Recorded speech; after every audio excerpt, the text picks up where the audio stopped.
দর্শক আমন্ত্রণ যমুনার বিশেষ আয়োজন ডক্টর সলকন অনুষ্ঠানে।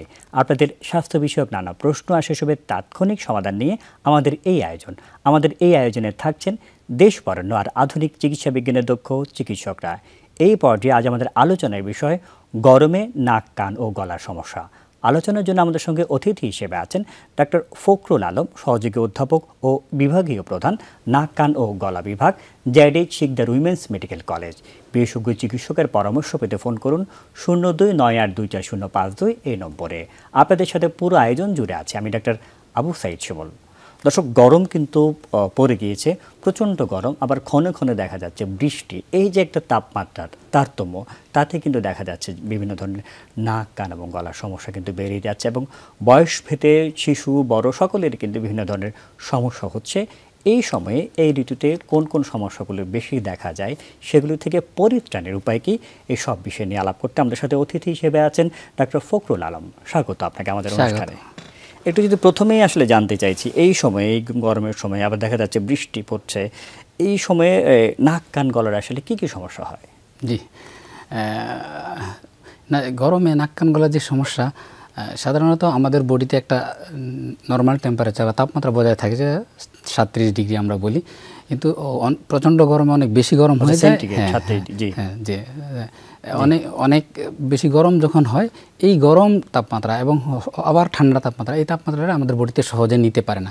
যখন নেওয়ার চেষ্টা করে তখন আমাদের নাকের এবং গলায় কিছু সমস্যা হতে পারে। যেমন গলার ক্ষেত্রে আমাদের টনসিলাইটিস হতে পারে, তা টনসিলে প্রদাহ, আবার ফেরিনজাইটিস বলে শব্দ আছে, ফেরিন্সে প্রদাহ হতে পারে। আবার নাকে অ্যালার্জিজনিত সমস্যা হতে পারে, যেমন নাক বন্ধ হয়ে থাকা, নাকে মাংস বৃদ্ধি পাওয়া বা নাকে অ্যালার্জি হওয়া, হাঁচি হওয়া। তারপর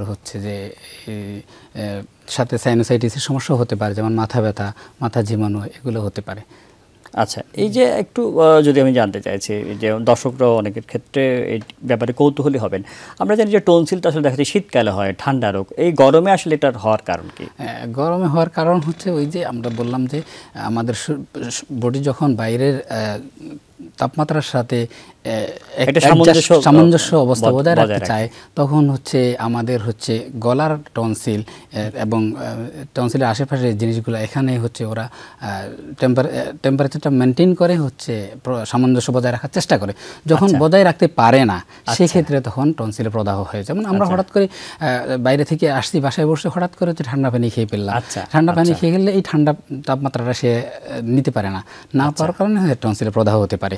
আবার হঠাৎ গরম ক্ষেত্রে আমরা হঠাৎ করে এসি ছেড়ে ফেললাম বা ঠান্ডার মধ্যে চলে আসলাম, অথবা ঠান্ডায় অনেকক্ষণ এসির মধ্যে আছি, হঠাৎ করে আবার গরমের মধ্যে গেলাম, আবার বাইরে থেকে এসে হঠাৎ করে আবার গোসলে ঢুকে গেলাম।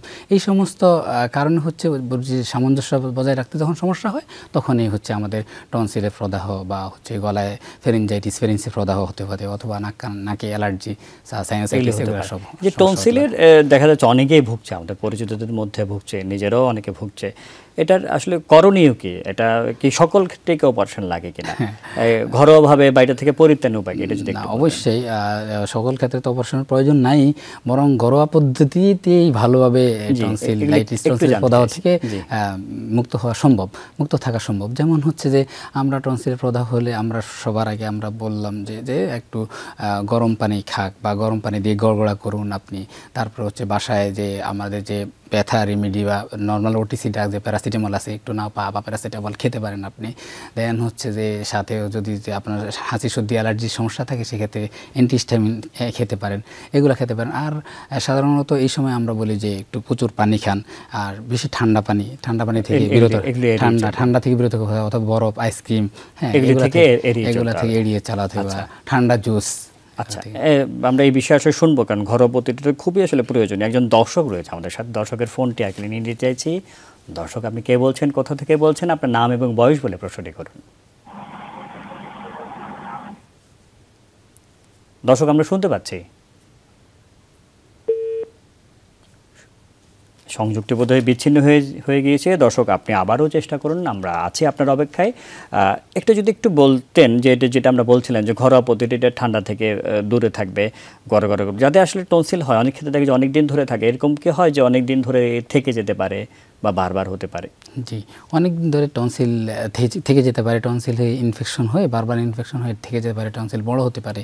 সেক্ষেত্রে হচ্ছে আমরা বলবো যে আপনি অভিজ্ঞ নাক কান গলা বিশেষজ্ঞ ডাক্তারের কাছে চেম্বারে যান। হ্যাঁ, সেক্ষেত্রে হচ্ছে আমরা প্রথমত চিকিৎসা দিই, মানে হচ্ছে আমরা হচ্ছে প্রতিকারের জন্য কিছু ওষুধ দিই। ওষুধে বারবার ওষুধে যদি কাজ না হয় সেক্ষেত্রে আমরা বলি তখন অপারেশন করার জন্য। আচ্ছা, এটা যদি আমি একটা প্রশ্ন, আমরা বিরতিতে যাওয়ার সময় হয়েছে তার আগে একটা প্রশ্ন করে যেতে চাই, সেটা হচ্ছে ধরেন অনেক ক্ষেত্রে বাচ্চাদের ক্ষেত্রে দেখা যাচ্ছে টনসিলে তার কোনো ব্যথা নেই, প্রদাহ হচ্ছে না, জ্বর নেই, কিন্তু এটা ফুলা রয়েছে অনেক দিন ধরে, দেখা যায় ফুলাটা কমছে না, তার কোনো ব্যথা নেই। সেই সব ক্ষেত্রে আসলে কি করণীয়?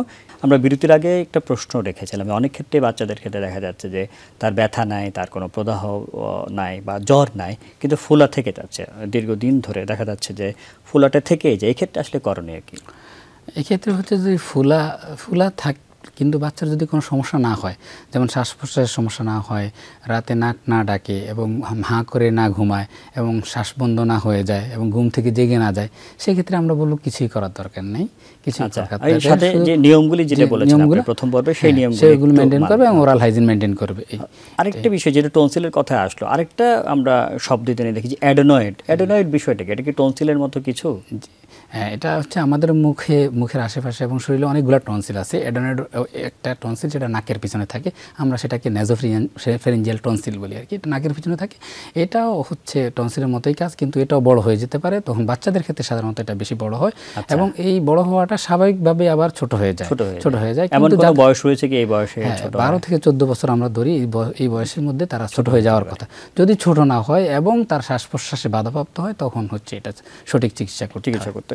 একটা স্পেসিফিক যদি বলতেন, অনেকের মধ্যেই বিভ্রান্তি রয়েছে, আতঙ্ক রয়েছে, টনসিলের ক্ষেত্রে কখন অপারেশন করতে হয়? জি, টনসিলের ক্ষেত্রে অপারেশন সেটা হচ্ছে যে যাদের বারবার ইনফেকশন হয় এবং ইনফেকশন হওয়ার ফলে বারবার গলা ব্যথা হচ্ছে এবং হচ্ছে ওষুধ খেয়েও কাজ হচ্ছে না। একটু সাধারণ মানুষের মতো করে আমি জানতে চাচ্ছি, আসলে বারবার বলতে আপনি কি বোঝাচ্ছেন? কতদিন হলে বারবার? আমাদের মেডিকেলে আছে যে বছরে যে 7 বার বা 8 বার যদি বছরে 7 বার 8 বার হয়।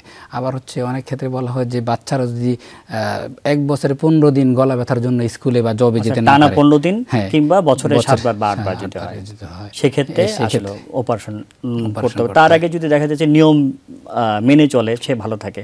অনেক ক্ষেত্রে এমনও তো হয় যে সে নিয়ম মানে না বলে বারবার হচ্ছে। তাহলে প্রাথমিকভাবে তো আসলে আমাদের নিয়মগুলো মানতে হবে। নিয়ম মেনে যদি দেখা যাচ্ছে সে ভালো থাকছে, তাহলে তো খুবই ভালো। আর দেখা যাচ্ছে নিয়ম মানার পরেও তার হচ্ছে না, বারবার হচ্ছে, তাহলে আমরা অপারেশনে যাব। খুব সুন্দরভাবে বলছিলেন। একটু যদি বলতেন, আপনি প্রথম পর্বে বলেছিলেন সাইনোসাইটিস একটা শব্দ ব্যবহার করেছিলেন। সাইনোসাইটিস হলে আসলে লক্ষণগুলি কি কি, বা সাইনোসাইটিস বিষয়টা আসলে কি? জি, সাইনোসাইটিস বলতে হচ্ছে আমাদের মুখে, চোয়ালে এবং মাথার আশেপাশে, হচ্ছে চোখের আশেপাশে কতগুলা বায়ুকোষী আছে যেগুলো হচ্ছে আমাদের মাথাকে হালকা রাখে। এটা হচ্ছে আমাদের স্ট্রাকচার, গঠনগত, অর্থাৎ মুখের বিভিন্ন জায়গায় এটা আছে। এই বায়ুকোষগুলোতে হচ্ছে যদি কোনো ধরনের প্রদাহ হয়, তখন তাকে আমরা সাইনোসাইটিস বলছি। মানে সাইনাসে প্রদাহ হলে আমরা তাকে সাইনোসাইটিস বলি। সেক্ষেত্রে হচ্ছে মাথা ব্যথা হতে পারে, নাকে হচ্ছে নাক দিয়ে পানি ঝরতে পারে।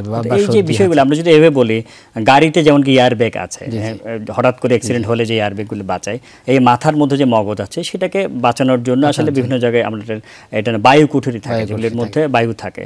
এইগুলি যে বিষয়গুলিতে যদি যখন ইনফেকশন হয়, তখন আসলে সাইনোসাইটিসটা হয়। এটা লক্ষণগুলি আসলে কি কি? জি, লক্ষণ হচ্ছে যে আমরা নাক বন্ধ হয়ে যাওয়া, তারপরে হচ্ছে বেশি হাঁচি কাশি হওয়া, আর হচ্ছে নাক দিয়ে হচ্ছে প্রদাহ বা সর্দি পড়া, পাকা সর্দি পড়া আমরা বলি, আর মাথা ব্যথা এবং মাথা ভার।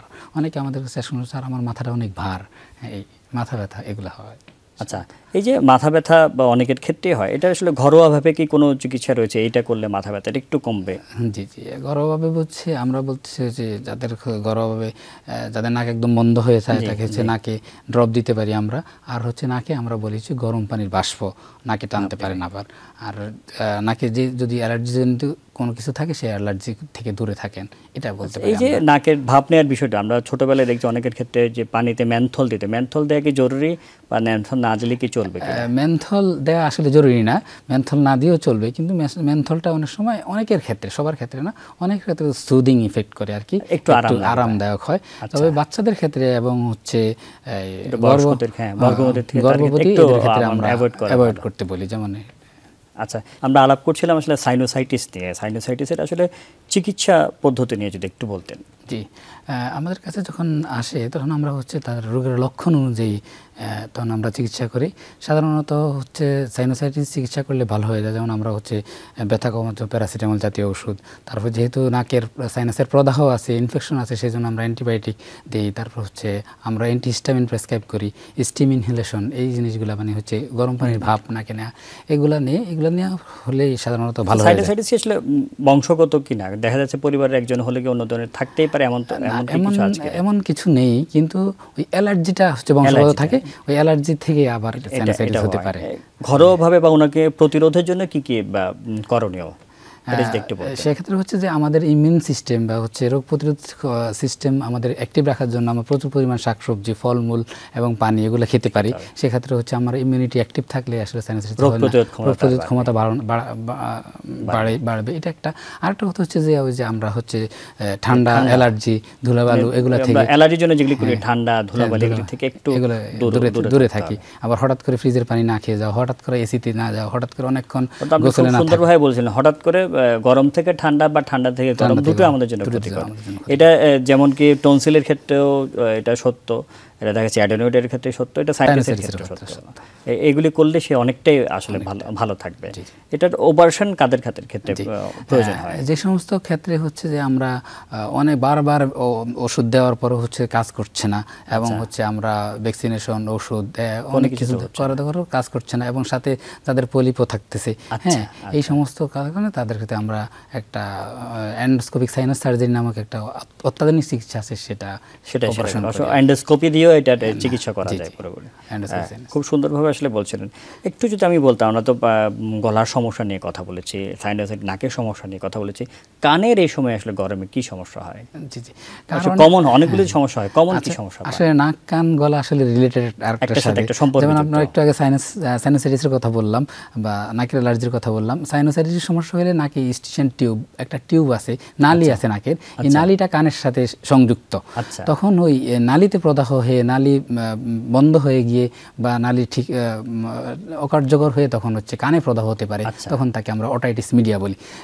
সেক্ষেত্রে হচ্ছে কানে ব্যথা হতে পারে, কান দিয়ে কান পর্দা ফেটে গিয়ে কান থেকে পুজ পড়তে পারে এবং কানে, এবং এই গ্রীষ্মকালে। আর এটা ছাড়াও হচ্ছে এই আর্দ্রতা কম বেশির কারণে হচ্ছে আমাদের নাক কানে ফাঙ্গাল ইনফেকশন হতে পারে, যেটাকে আমরা অটোমাইকোসিস বলি। আচ্ছা, এটা হতে পারে। এই যে এটা বললেন আপনারা যে অটাইটিস মিডিয়া বা এখানে যে প্রদাহ হওয়ার লক্ষণগুলি কি কি? জি জি, সেক্ষেত্রে প্রথমত হচ্ছে কানে ব্যথা হয়। বাচ্চারা আমাদের প্রথমে কান আসে আমাদের ক্ষেত্রে যে সারা রাত কান্নাকাটি করছে, যে কান ব্যথা হচ্ছে, কানে ব্যথা মেইন এটাই, কানে ব্যথা হয় এবং কান দিয়ে পানি পড়া, পুজ আসা এবং কানে বন্ধ হয়ে যাওয়া, কান বন্ধ থাকা, এই কথা। এই যে এটা পুজ বা অনেক সময় একটা এই প্রসঙ্গে যেহেতু আসলো, কানে তো অনেক সময় ময়লা হয়, এই ময়লা পরিষ্কার করাটা কতটুকু জরুরি বা ময়লা পরিষ্কার করা উচিত কিনা? ময়লা আসলে হচ্ছে যে কানে সাধারণত ময়লা জমা বা ময়লা থাকা একটা স্বাভাবিক প্রক্রিয়া। এটা হচ্ছে আমাদের রোগ প্রতিরোধ ক্ষমতা হিসেবে কাজ করে, এবং কানের ভিতরে যখন ছোট পোকামাকড় বা অন্য জীবাণু যেন না যায়, সেক্ষেত্রে ময়লা বা হলুদ একটু পানির মতো এটা থাকতে পারে, এটা স্বাভাবিক। এটাকে আমরা কানের ময়লা বলি বা ওয়াক্স বলি। এটা কিছুই করার দরকার নাই। কানের ময়লা সাধারণত আমাদের বডির যে মেকানিজম, যে পদ্ধতি, সেই পদ্ধতি এমনি ওয়াশ আউট হয়ে যায়। যে সমস্ত ক্ষেত্রে, স্পেশালি বাচ্চাদের ক্ষেত্রে বা হচ্ছে অনেক বয়স্ক মানুষের ক্ষেত্রে, হ্যাঁ, যাদের ক্ষেত্রে কানের নালি আঁকা বাঁকা থাকতে পারে, অথবা হচ্ছে যারা একটু ময়লা দেখা যাচ্ছে যে হাইজিন মেনটেন করতে না পারে, তাদের ক্ষেত্রে এটা জমা হতে পারে। সেই ক্ষেত্রে হচ্ছে আমাদের ডাক্তারের পরামর্শ নিতে হবে। এটা যদি জানতে চাচ্ছি যে গোসলের সময় অনেকে দেখা যাচ্ছে যে কক্সবাজারে বা সাগরপাড়ে যাচ্ছে, নদীতে যায়, তখন যখন পানি ঢুকে যায় তখন কি অটাইটিস মিডিয়া হয় নাকি এটা অন্য রোগ হয়? না, আসলে বৃষ্টির পানিও তো পড়তে পারে। হ্যাঁ, সাধারণত হচ্ছে যাদের ক্ষেত্রে কানের পর্দা ঠিক থাকে, তাদের ক্ষেত্রে হচ্ছে কানে পানি গেলেও তেমন কোনো সমস্যা হয় না। কিন্তু যাদের কানে আগে থেকে প্রদাহ থাকে, ইনফেকশন থাকে বা কানে পর্দা ছিদ্র থাকে, সেক্ষেত্রে হচ্ছে তাদের ক্ষেত্রে হচ্ছে যে কানে পানি গেলে, তাহলে কানে পানি গেলে আসলে করণীয় কি? কানে পানি গেলে আসলে করণীয় কারণ আমরা ওই যে কানে পানি গেলে কানে অটো এমনি বের হয়ে যায়, আপনি যদি হচ্ছে ইয়ে করেন, বা হয় অল্প স্বল্প বাইরে থেকে আমরা কটন বা দিয়ে সুতার কাপড় দিয়ে আমরা এইভাবে বাইরে থেকে বের করা যায় আর কি। ছোট বাচ্চা থাকলে একটু কাট করে দেবে, আমরা কান থেকে থেকে একটু কাজ করলে অটো এটা বের হয়ে যায়। আচ্ছা, এই যে অটাইটিস মিডিয়ার কথা বলেন, এটা আসলে চিকিৎসা কি কি করেন? জি, অটাইটিস মিডিয়া প্রথম ক্ষেত্রে আমরা আগে দেখি যে অটাইটিস মিডিয়া কী কারণে হলো, সেই কারণ অনুযায়ী আমরা চিকিৎসা করি। যেমন অটাইটিস মিডিয়া হচ্ছে সাইনোসাইটিসের কারণে হতে পারে, টনসিলের কারণে, অ্যাডেনয়েডের কারণে, এগুলোর কারণে হচ্ছে অটাইটিস মিডিয়া হতে পারে। সেক্ষেত্রে আমরা সেটা করি। আর কানে কোনো কারণে হলে সেই কারণগুলো চিকিৎসা করলে অটাইটিস মিডিয়া ভালো হয়। আর সাধারণত আচ্ছা আমরা এখানে ব্যথা থাকে, আমরা ব্যথার ওষুধ দিই। তারপর হচ্ছে কান থেকে যদি পুজ পানি আসে তখন কানের বিশেষজ্ঞ ডাক্তার কানটা পরিষ্কার করতে হয়, এটাকে বলে সাকশন দিয়ে কানটা পরিষ্কার করে তারপরে স্পেসিফিক সবার ক্ষেত্রে না, কারো ক্ষেত্রে কানের ড্রপ লাগতে পারে, সেক্ষেত্রে কানের ড্রপ পাই, কারো ক্ষেত্রে অ্যান্টিবায়োটিক লাগতে পারে, কারো ক্ষেত্রে আবার অ্যান্টিফাঙ্গাল বা ফাঙ্গাসের ওষুধ। এটা কোনো বাইরে থেকে বোঝার উপায় আছে না কার হচ্ছে অ্যান্টিবায়োটিক লাগবে, কার অ্যান্টিফাঙ্গাল লাগবে? এটা আছে বাইরে থেকে, আমরা যখন এই বিশেষজ্ঞ ডাক্তাররা যখন দেখি আমরা তখন বোঝা যায় আর কি। আচ্ছা, এটা থেকে আসলে প্রতিকারের উপায় কি বা কি কি আসলে নিয়ম মেনে চলতে হবে? জি, নিয়ম মেনে চলা হচ্ছে যে কানে আমরা আমাদের সাধারণ যে সমস্যাগুলো পদ্ধতিগুলো রয়েছে সেগুলো আসলে মেনে চললে আর হাইজিন মেনে চললে এগুলো থেকে আসলে আর যত্রতত্র আমরা কানে আঙ্গুল না দেওয়া, কটন বাড না দেওয়া, পরিষ্কার করা যায়। আমরা অনুষ্ঠান একদম শেষ পর্যায়ে চলে এসেছি। ডক্টর ফখরুল আলম, এতক্ষণ আমাদের সাথে থাকার জন্য আপনাকে অসংখ্য ধন্যবাদ। জি, আপনাকেও ধন্যবাদ এবং দর্শক শ্রোতা যারা আছেন সবাইকে ধন্যবাদ। দর্শক, যেমনটা আসলে শুনছিলেন, এই যে গরমে নাক কান গলার বিভিন্ন সমস্যা তো হতে পারে, আল্লাহ বিভিন্ন ঋতু দিয়েছেন, বিভিন্ন রোগ দিয়েছেন, সেগুলো প্রতিকারের আসলে উপায়ও দিয়েছেন। কিন্তু সকল ঋতুতে যদি আমরা বেসিক যে নিয়মকানুন, যে হাইজিন, যে পরিষ্কার পরিচ্ছন্ন, তো সেগুলি যদি একটু মেনটেন করতে পারে, আর যাদের অ্যালার্জি রয়েছে অ্যালার্জিযুক্ত খাবারগুলি থেকে দূরে থাকা, ধূমপান পরিহার করা, আমরা বলি ধুলাবালি, মশার কয়েল, সেগুলি থেকে একটু পরিহার করা, এবং যার যার যে বিষয়ে অ্যালার্জি রয়েছে সেগুলি থেকে আমরা বলি একটু নিজেকে মুক্ত রাখা, মাস্ক ব্যবহার করা, এবং ভ্যাকসিন যদি তাদের প্রয়োজন হয়, ফ্লুয়ের ভ্যাকসিন রয়েছে, নিউমোনিয়ার ভ্যাকসিন রয়েছে, সেগুলি যদি একটু দিই এবং নিয়মগুলো মেনে চলি, পরিষ্কার পরিচ্ছন্ন থাকি, অতিরিক্ত ঘাম গরম থেকে দূরে থাকে, তাহলে দেখা যাচ্ছে এই সময় আমরা সুস্থ থাকতে পারবো। আমরা সকলেই সুস্থ থাকি, আমাদের পরিবার সুস্থ থাকুক, এই কামনে আজকের মতো বিদায় নিচ্ছি। আল্লাহ হাফেজ।